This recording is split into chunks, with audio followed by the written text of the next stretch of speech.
Un nuovo passo avanti verso la realizzazione del nuovo Hospice Pediatrico Veneto di Padova. Nei giorni scorsi è stata sottoscritta la donazione del progetto del nuovo centro regionale per le cure palliative e terapia del dolore pediatriche da parte della Fondazione La Miglior Vita Possibile all'azienda ospedale Università di Padova. È stata ora formalizzata la donazione davanti al notaio e questo è un passaggio estremamente importante da un punto di vista procedurale, proprio perché ci consente l'approvazione definitiva del progetto da parte dell'azienda e poi la compilazione del progetto esecutivo che ormai diciamo alle viste e quindi verosimilmente un futuro avvio dei lavori. Il progetto prevede una nuova struttura in via Falloppio dove verranno accolti i pazienti, gli appartamenti per le famiglie e l'area per la formazione in via Santa Eufemia.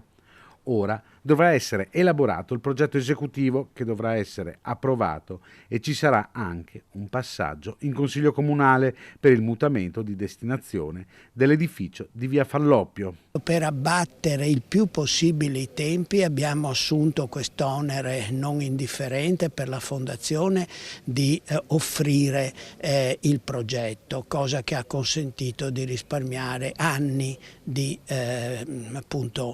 possibili passaggi burocratici che avrebbero intralciato un rapido avvio dell'opera. Attualmente l'Hospice Pediatrico Padovano segue più di 300 bambini, servono nuove stanze per garantire cure sempre più all'avanguardia. Non è facile fare previsioni, io credo che tutto l'anno prossimo verrà occupato dalla compilazione del progetto e dalla sua approvazione e che si possa pensare per un avvio dei lavori ai primi mesi del 2026.